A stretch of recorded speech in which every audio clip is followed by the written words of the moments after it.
말씀을 오늘 2절부터 27절까지 한 번에 전하려 했는데 여의치 않아가지고 이 두 파트로 나누어서 전하도록 하겠습니다. 오늘은 22절까지만 간략히 살펴보겠습니다. 바벨론이 멸망하고 메대 족속 다리오가 갈대아 나라 왕으로 세움을 받던 첫 해에 다니엘은 책을 통하여서 에레미야의 예언을 생각하게 되었다고 합니다. 에레미야는 남유다가 바벨론에 의해 멸망을 당하고 예루살렘은 황폐해진다고 예언을 했었습니다. 또 에레미야는 이 예루살렘의 황폐함이 70년 만에 그칠 것이라고 예언을 했었습니다.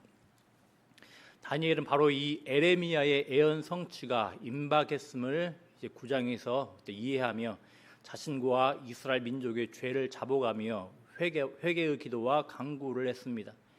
70년이 차면 하나님께서 다시 이스라엘 백성을 회복시킬 것이지만 동시에 이 70년이라는 시간은 이스라엘 백성이 하나님께 징계를 받는 시간이기에 다니엘은 회개의 기도와 간구를 한 것입니다.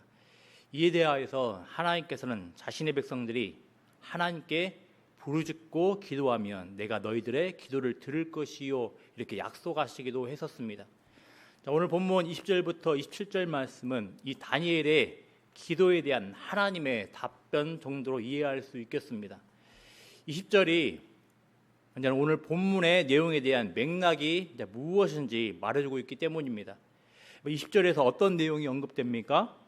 다니엘이 자신의 죄와 이스라엘 백성의 죄를 자복했다는 기도했다는 내용이 나옵니다. 또 하나님의 거룩한 산의 그 회복을 위하여 여호와 하나님께 간구했다는 내용이 나옵니다. 하나님의 거룩한 산, 곧 하나님의 거룩한 산 가운데 있는 시온성에 있는 하나님의 전 성전의 회복을 위하여서 여호와 하나님께 간구했다는 내용이 나오는 겁니다. 눈치를 채셨겠지만 이렇게 20절은 앞선 1절부터 19절에 언급된 다니엘의 기도가 요약된 것이라 할 수 있습니다. 근데 21절은 다니엘의 이 기도에 대하여서 어떻게 응답이 이루어졌는지 그 과정을 말해줍니다.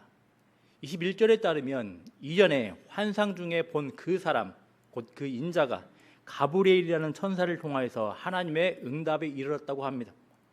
그리고 이 하나님의 응답 내용이 무엇인지 나머지 본문에서 이야기하고 있습니다. 오늘 본문을 모두 다루기보다 20절부터 22절만 살펴보며 일종의 서론격으로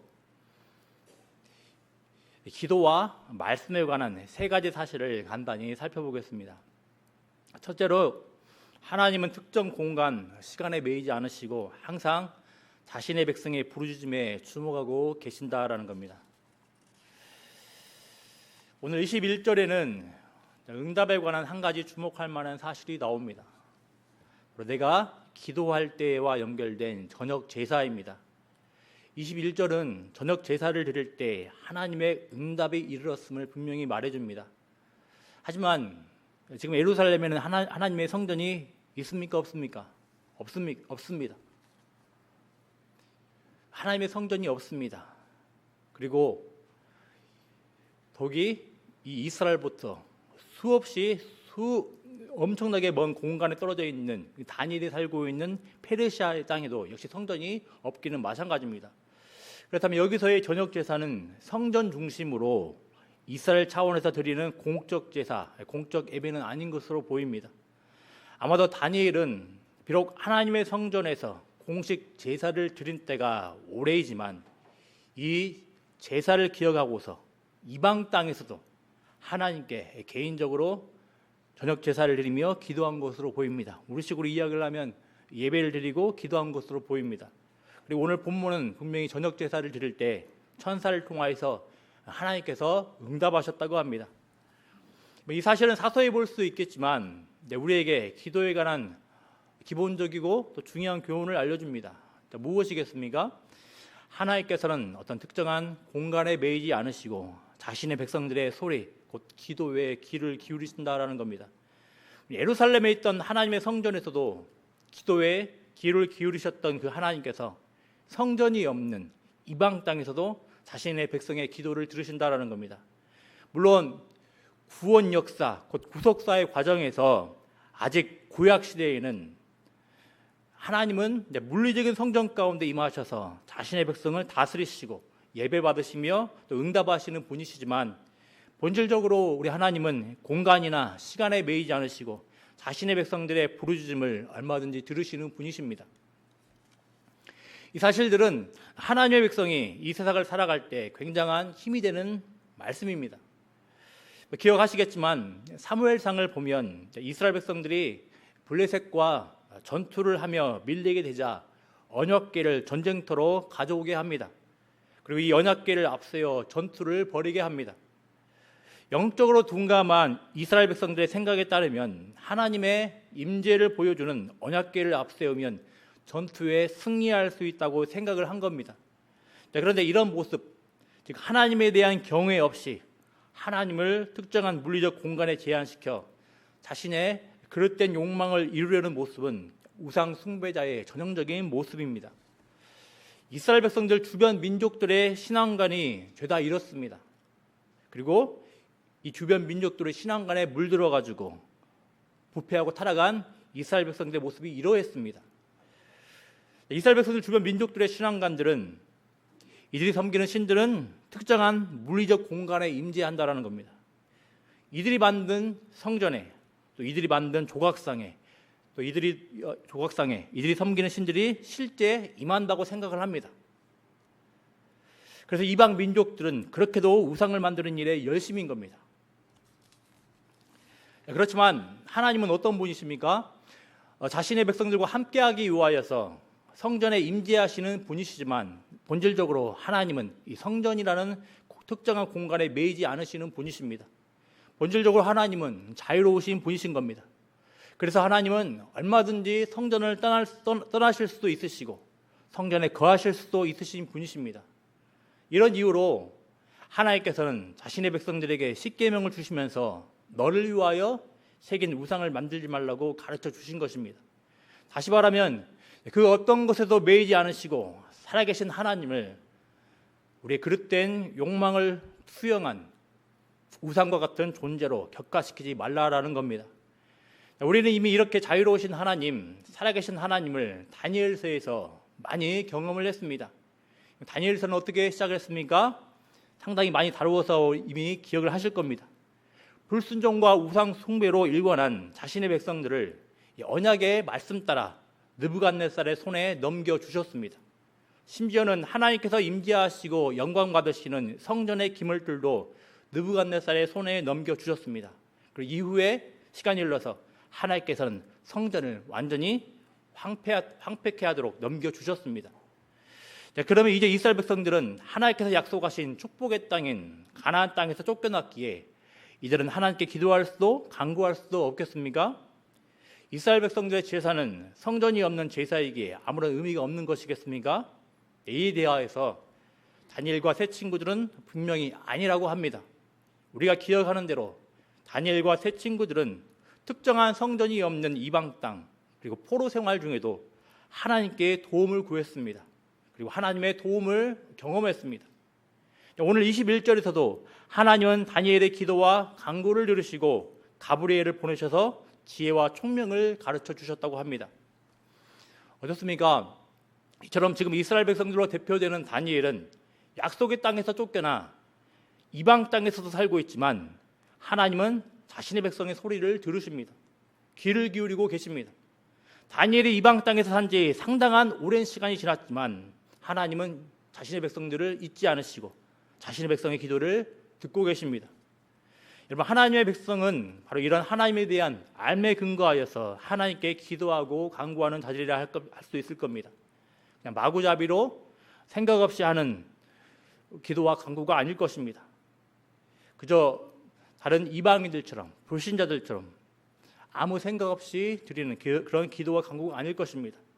우리의 기도와 간구를 들으시는 하나님은 어떤 특별한 공간이나 시간에 매이지 않으시고 제한 없이 자유롭게 자신의 백성의 기도를 들으시는 분이신 겁니다. 이렇게 우리의 기도와 간구를 들으시는 하나님, 정말로 우리가 믿고 있는 하나님이 이런 분이라면 우리는 정말로 놀라운 은혜를 받은 자들임에 틀림이 없습니다. 우리의 기도를 들으시는 다니엘서에서 말하는 하나님은 어떤 분이십니까? 세상의 그 어떤 권세와 능력과도 견딜 수 없는 전능한 하늘의 하나님이라고 계속해서 말씀을 하고 있습니다. 사자굴 속에 자신의 백성들의 부르짖음에 들으시고 사자의 입을 봉하신 분이라고 하십니다. 풀무불 속에서 부르짖는 자신의 백성을 주목하시고 구원해 주시는 분이시라고 합니다. 세상의 위협 속에서 억울하게 핍박받는 자신의 백성들을 신원해 주시는 분이시라고 합니다. 언약에 기초하여 말 안 듣는 자신의 백성들에게 징계를 주시는 분이시기도 하지만 동일하게 언약에 기초하여서 자신의 백성들의 기도를 들으시고 회복시켜 주시는 분이라고 분명히 말씀을 하고 있습니다. 여러분, 정말 우리가 믿는 하나님이 이런 하나님이시라면 마땅히 감사함으로 기쁨 가운데 하나님께 기도하고 간구해야 하지 않겠습니까?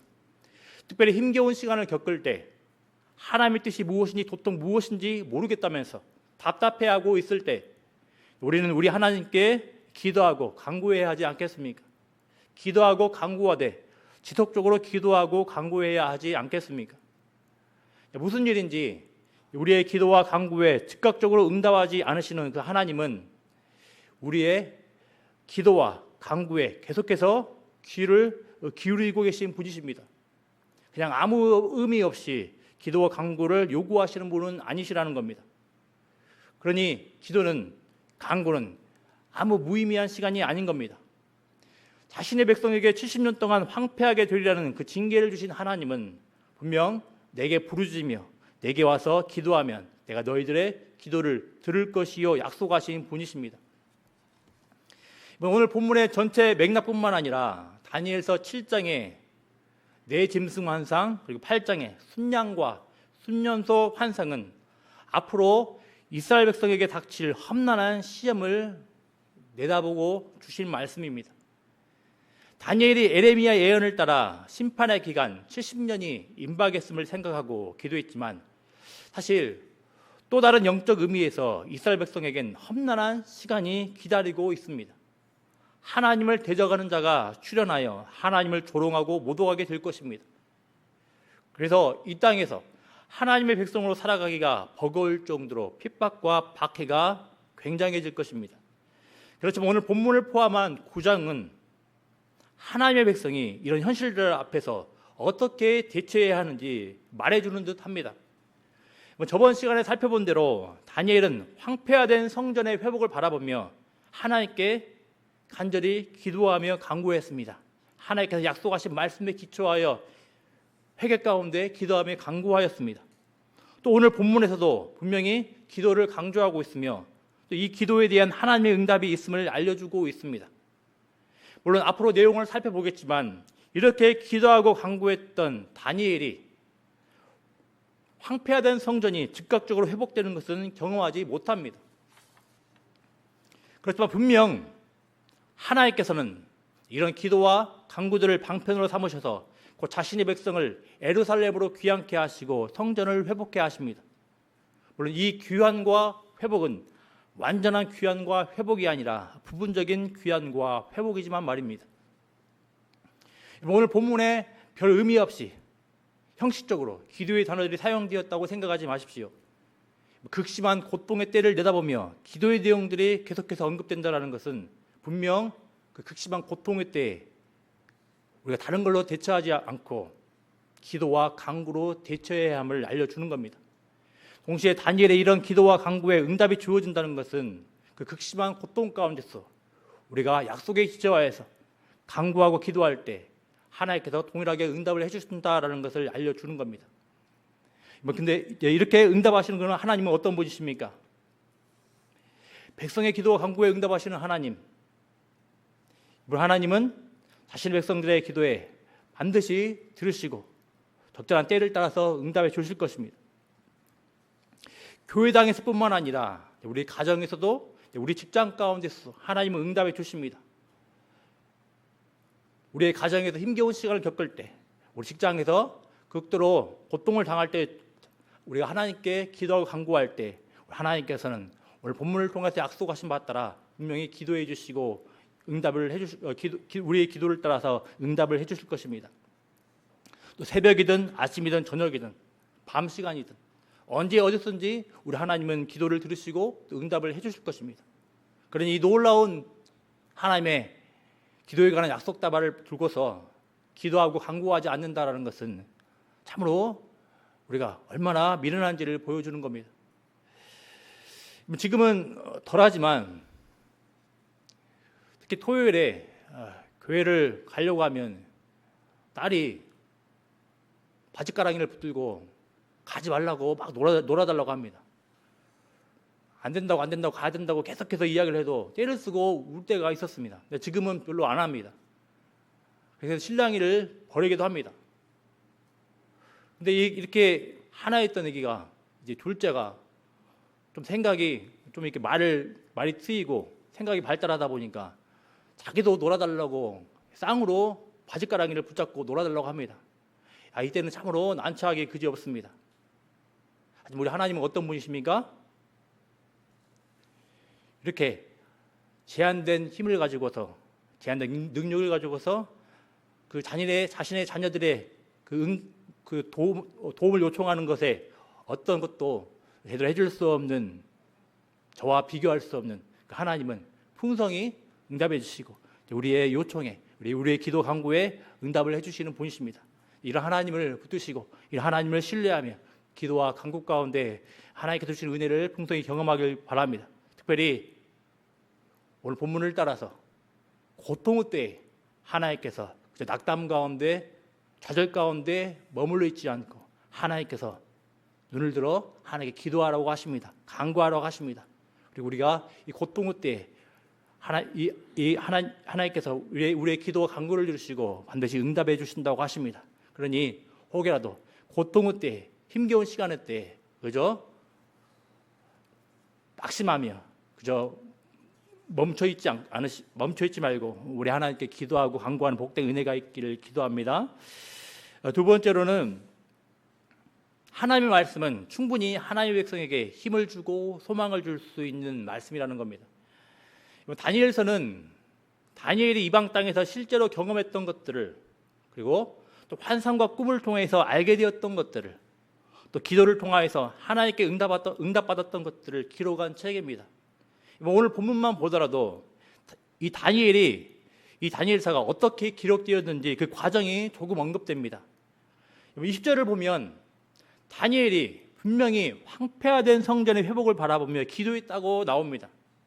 그리고 21절에는 이 기도에 대한 응답이 천사를 통하여서 주어졌다고 합니다. 이어서 22절을 보면 천사 가브리엘이 다니엘에게 이렇게 이야기를 합니다. 다니엘아, 내가 이제 너에게 지혜와 총명을 주려고 왔느니라, 이렇게 말을 합니다. 그리고 바로 23절부터 27절에서는 가브리엘이 다니엘에게 알려준 그 지혜와 총명의 내용이 나오는 겁니다. 그러면 여러분 눈치채셨겠습니까? 방금 살펴본 내용들은 다니엘서의 일부 다니엘서가 일부 기록되는 그 과정을 이야기한 겁니다. 어떤 과정을 거쳐 기록되었습니까?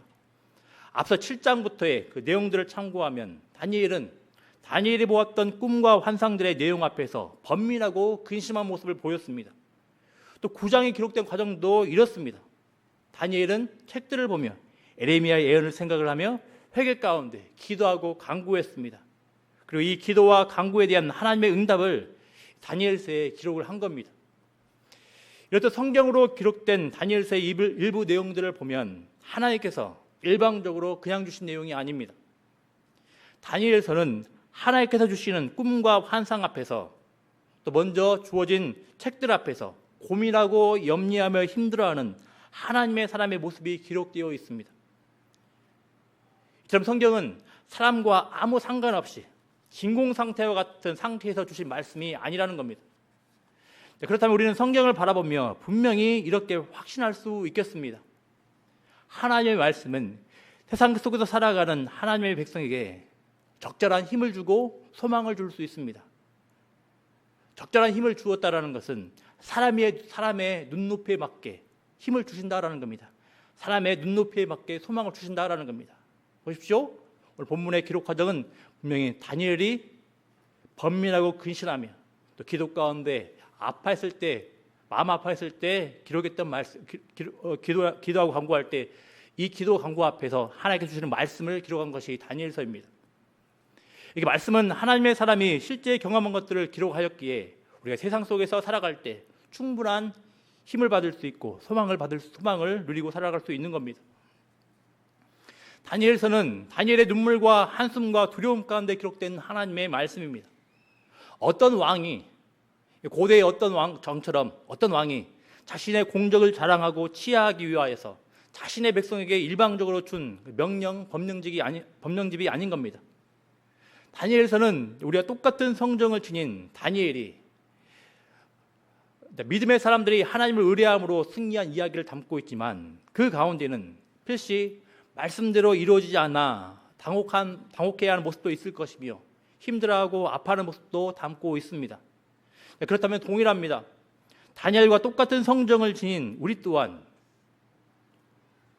이렇게 기록된 하나님의 말씀 다니엘서에 귀를 기울여야 하지 않겠습니까? 여러분, 우리에게 주신 하나님의 말씀을 멀리하며 무엇에 귀를 기울이고 계십니까? 무엇을 그토록 열심히 읽고 시청하고 계십니까? 성경이야말로 사람을 위한 참 힘이 되며 사람을 위한 참 소망이 되는 말씀입니다. 하나님의 백성을 위한 참 힘이 되며 참 소망이 되는 말씀이라는 겁니다. 비단 다니엘서만 말을 하겠습니까? 다니엘서뿐만 아니라 모든 성경이 역사 가운데 하나님의 백성 이스라엘들이 실제 경험한 그 모든 생각과 사건들 가운데에서 그 모든 아파하는 생각들을 다 경험을 하면서 기록된 것이 바로 성경 말씀입니다. 그렇기에 하나님의 말씀은 모든 인간들의 고민과 어려움과 아픔들을 다 조명할 수 있는 것이며 우리에게 힘을 주실 수 있는 것이며 소망을 주실 수 있는 것입니다. 무엇에 귀를 기울이십니까? 무엇을 사모하십니까? 특별히 극심한 고통의 때 가운데에서 무엇에 귀를 기울이시고 무엇을 사모하려 하십니까? 하나님의 말씀을 가까이 하시고 하나님의 말씀을 읽고 또 그 하나님의 말씀 가운데에서 동일한 복된 소망을 바라보는 은혜가 있기를 기도합니다. 마지막 세 번째로는 하나님의 말씀은 부분의 성취를 통하여서 완전한 성취를 향하여 나아갑니다. 이 내용은 사실 다음 시간에 살펴볼 내용들을 위한 기본적인 어떤 토대의 내용이라 할 수 있겠습니다. 이번 체력이 꽤 있었던 20대 중반 겨울 무렵에 약 3박 4일 동안 무등산이 아닙니다. 지리산 등반을 한 적이 있습니다. 저는 무등산을 산으로 잘 안 칩니다. 확실히 산 자체가 높게 산의 주변을 돌아보면 많은 것이 보였습니다. 그 중에서도 많은 산들이 보입니다. 거리에 따라서 더 선명하게 보이기도 하고 더 흐릿하게 보이기도 하지만 많은 산들이 겹쳐 보이는 겁니다. 분명 눈에 보이는 많은 산들은 산들마다 거리가 꽤 있을 것인데 한꺼번에 제 눈 속에 많은 산들이 들어왔습니다. 이렇게 겹쳐 보이는 산들은 흔히 애언서의 애언들 이해하는 한 애화로 보통 사용됩니다. 무슨 말이겠습니까? 구약의 특정한 하나님의 말씀의 의미가 이스라엘 역사 가운데 성취되는 것처럼 보이는 경우가 있는데 그런데 지나놓고 보면 이 말씀이 사실은 더 멀리 어떤 사건을 내다보고 있는 거라는 겁니다. 그런데 사무엘하 7장에 나오는 다윗의 자손에 관한 말씀입니다. 하나님은 다윗에게 약속 말씀을 주셨습니다. 네 자손은 내 이름을 위하여 집을 건축할 것이요 나는 그의 나라 왕위를 영원히 견고하게 하리라. 이렇게 하나님께서는 다윗에게 약속 말씀을 주셨습니다. 자, 과연 이 말씀의 성취는 어떻게 이루어질 것입니까? 다윗의 아들 솔로몬에게 부분적으로 이루어지는 것처럼 보입니다. 그렇지만 솔로몬의 역사를 보고 또 그 이후의 이스라엘 역사를 보면 하나님께서 다윗에게 주신 약속 말씀은 다윗 자손의 다른 인물을 가리키는 걸로 보입니다. 그리고 잘 아시는 것처럼 신약성경 마태복음은 이렇게 시작을 합니다. 우리 성경은 아브라함과 다윗으로 시작을 하지만 엄밀히 보면 원문에는 다윗과 아브라함의 자손 예수 그리스도의 계보로 시작을 합니다. 즉 예수 그리스도께서 누구의 자손이라는 것이 지금 강조되어 있습니까? 다윗의 자손이라는 것이 강조되어 있는 겁니다. 마치 하나님께서 다윗에게 주신 말씀이 산 정상에서 바라보는 여러 산들의 모습처럼 겹치며 이루어지는 것처럼 보이지만 사실은 누구를 바라보는 말씀이라는 겁니까? 더 멀리에 예수 그리스도를 바라보는 말씀이라는 겁니다. 다니엘서도 마찬가지 어떤 주제가 하나님의 말씀이 겹쳐 보이는 모양새로 나타나는 경우가 있습니다. 자, 무엇이겠습니까? 에레미야가 예언했던 이스라엘 백성들이 포로기를 겪는 그 70년의 시간입니다. 하나님의 성전이 황폐함을 겪게 되는 70년의 시간입니다. 앞서 살펴본 대로 바벨론이 멸망한 후 다니엘은 책들을 통하여서 에레미야의 예언 70년을 생각을 하게 됩니다. 그리고 다니엘은 황폐화된 성전이 회복될 것을 생각하며 기도하고 간구합니다. 그래서 이제 문자적으로 바라보면 이스라엘 백성들의 포로 생활은 이제 곧 끝나야 합니다. 바벨론이 멸망하였기에 이스라엘 백성들은 하나님의 말씀 따라 곧 예루살렘으로 귀환하게 될 것입니다. 그리고 곧 성전을 재건할 겁니다. 그렇지만 여태까지 다니엘서의 내용을 살펴본 것처럼 뭔가 이상합니다. 앞 시간에 9장 1절을 통해서 살펴본 것처럼 분명 바벨론의 멸망이 9장 1절 말씀은 바벨론의 멸망이 전제로 된 언급인데 페르시아의 메대 족속에 주신 아하수엘의 아들 다리오가 갈대아 나라 곧 바벨론 나라 왕으로 세움을 받았다고 합니다. 그리고 이미 그 전에 우린 8장에서 순념서에서 나오는 작은 뿔 환상이 가리키는 존재가 헬라 왕임을 살펴본 적이 있습니다. 물론 다니엘에게 이런 내용들은 혼란스러워 보이지만 말입니다. 이렇게 하나님께서 에레미야를 통하여 말씀하신 70년의 포로 생활의 시간은 단순히 바벨론에서의 포로 생활을 문자적으로 말하고 있지 않는 걸로 보입니다. 70년이라는 시간이 다 찬 것처럼 보이지만 아직 찬 것처럼 보이지 않습니다. 다니엘에게 이 사실에 대한 지혜와 총명을 주려고 온 가브리엘도 단순히 문자적 70년을 말하는 것 같지는 않습니다. 다음 시간에 살펴보겠지만 24절에 내 백성과 내 거룩한 성을 위하여 준비된 기한은 단순히 문자적인 70년이 아닌 겁니다. 이른 이래 곧 490년을 언급을 하고 있습니다. 자, 무슨 말이겠습니까?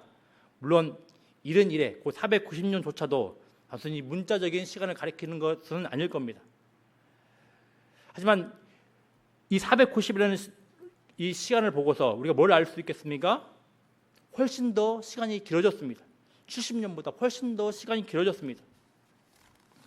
물론 이렇게 확정된 490과 관련하여서 다음 시간에 그 의미를 살펴보겠지만 어쨌든 오늘 본문에서 말하는 70년은 문자적인 의미의 바벨론 포로 생활은 아닌 걸로 보입니다. 실제로 이스라엘 백성들이 일부 예루살렘으로 귀환을 했지만 이들을 대적하고 하나님을 못 얻겠던 세력들이 완전히 끝난 것은 아니었습니다.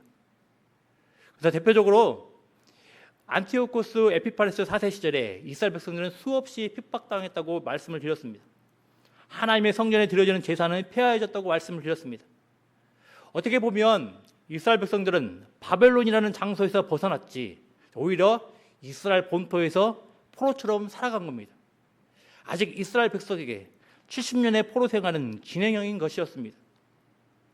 그런데 사실 성경은 이렇게 고통스러운 사건조차 70년의 끝이 아니라고 말을 합니다. 잘들 아시겠지만 이렇게 이스라엘 백성을 고통스럽게 했던 헬라 왕국 또한 무너지고 나서 이후에 로마 제국이 등장을 합니다. 그리고 이스라엘 백성들이 그토록 소중히 여기고 영광스럽게 여겼던 하나님의 성전이 AD 70년에 완전히 파괴됩니다. 로마 군대에 의해서 성전이 완전히 황폐화된 겁니다. 그러므로 에레미야의 예언을 따라 황폐화된 성전이 70년이 지나면 재건되리라는 말씀은 부분적으로만 이루어지는 것이 완전히 이루어지지는 않는 말씀이라는 겁니다. 물론 우리가 아는 대로 예수님께서 교회에게 이런 말씀을 하시고 이 말씀대로 이루신 것을 우리는 잘 압니다. 예수님께서 이렇게 말씀을 하셨습니다. 너희가 이 성전을 헐라 내가 사흘 동안에 일으키리라. 실제로 이 말씀대로 메시아를 배척한 유대인들은 자신들의 죄로 인하여서 성전이 헐게되는 경험을 합니다. 로마 군대가 성전을 헐었지만 사실은 유대인들이 이 성전을 헌 것입니다. 마치 하나님의 성전이 바벨론의 침공으로 무너진 것처럼 말입니다. 그렇지만 이걸로 끝이 아닙니다. 예수님께서는 말씀하신 대로 사흘 동안에 무너진 성전을 일으키셨는데 이 성전이 무엇입니까? 손으로 짓지 아니한 하나님의 성전이 바로 예수 그리스도이십니다. 우리 예수 그리스도의 몸된 교회인 겁니다. 내용들이 좀 길었습니다. 어쨌든 요점은 무엇입니까? 오늘 본문에 나오는 70년이 차게 되면 성전이 재건되리라는 말씀은 다니엘이 기도했던 바대로 완전히 이루어지지 않을 것입니다. 그렇지만 그렇다고 해서 하나님의 말씀이 거짓이겠습니까? 아니라는 겁니다. 우리는 예수 안에서 성취된 하나님의 말씀을 충분히 풍성히 경험을 하고 살아갑니다. 하지만 오늘 본문의 다니엘은 에레미야가 말했던 70년 후의 회복을 온전히 누리지 못할 것입니다. 그리고 다니엘이 내다보고 있는 헬라의 에피파네스 치하에서 고통받을 이스라엘 백성들도 에레미야가 말했던 70년 후의 회복을 온전히 누리지 못하고 살아갈 것입니다. 다시 말하면 이들은 비록 완전하지는 않지만 부분적으로 임하는 하나님의 말씀 성취를 바라보며 완전한 성취를 바라보며 살아가는 자들인 겁니다. 비록 이 세상에서 믿음 지키고 살아가는 것이 힘들지만 하나님께서 약속하신 바 부분적으로 말씀이 작동하고 있는 세상을 바라보며 완전한 세상에 대한 소망을 가지고 살아가는 자들인 겁니다. 부분적으로 하나님의 말씀이 이루어지기에 하나님께서 반드시 이 말씀대로 이루실 것임을 확신하며 흠결 많아 보이는 이 세상을 극복하며 살아가는 겁니다. 마찬가지겠습니다. 우리 또한 아직 완전히 완성되지 못한 세상 속에서 살아갑니다.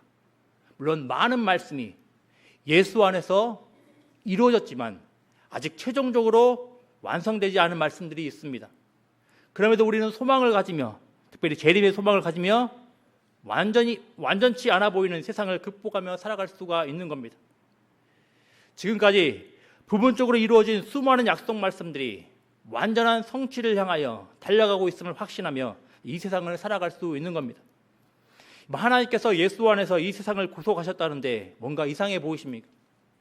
과연 구속된 세상이 맞는가 의구심이 들 정도로 세상이 이상해 보이십니까? 예수님 안에서 살아가는 삶은 진실로 복받은 삶이라는데 예수님 안에서 살아가는 삶이 힘겹습니까? 예수님께서 구속하신 세상에서 하나님의 백성으로 살아가는 것은 분명 복된 겁니다. 하지만 그렇다고 해서 힘겹지 않은 것은 아닙니다. 많은 힘겨운 일들을 만나게 될 겁니다. 세상의 압박과 위협 가운데 우리 자신들의 연약함 때문에 우리들은 힘겨운 시간을 살아갈 겁니다. 다니엘서를 보십시오. 어제 다니엘과 세 친구의 삶이 안락하고 편안한 삶이었습니까? 그렇지 않습니다. 또 다니엘이 바라보고 있는 이스라엘 백성들의 삶은 어떠했습니까? 예루살렘으로 귀환하고 성전이 재건되니 폼나는 삶입니까? 힘겹게 그지없는 삶입니다. 그럼에도 다니엘은 이들을 위하여서 이 다니엘서를 기록하고 있습니다. 왜이겠습니까? 비록 이스라엘 백성들이 보기에 여전히 바벨론 포로 생활과 같지만 그럼에도 신앙을 저버리지 말라고 말입니다. 하나님께서 계속해서 말씀대로 이루어가고 계시니 신앙을 포기하지 말라고 말하는 겁니다. 말씀을 따라 자신의 백성과 자신의 거룩한 성을 위하여 일하시는 하나님께서 여전히 붙들고 계시니 소망을 가지고 살라고 말하는 겁니다. 말씀했습니다. 결론은 무엇입니까? 기도와 말씀을 붙들라라는 겁니다. 하나님께서는 우리에게 확신 갖고 기도할 수 있도록 하나님의 이름을 주셨고 또 하나님께서는 이 세상에서 하나님의 백성이 힘을 내고 소망 가지만 살아갈 수 있도록 하나님의 말씀을 주셨습니다. 특별히 본 맥락은 극심한 고통의 때를 바라보며 주는 말씀입니다. 하나님께서는 극심한 고통의 때를 살아가는 하나님의 백성에게 다른 것에 주목하라고 말씀하신 것이 아니라 기도에 주목하라고 말씀하시고 말씀에 주목하라고 말씀을 하십니다. 그러니 우리는 다른 그 무엇보다도 귀에 따갑도록 들은 그 말씀, 하나님의 말씀과 기도와 말씀 가운데 살아가야 되겠습니다. 우리 찬양하겠습니다. 찬송가 200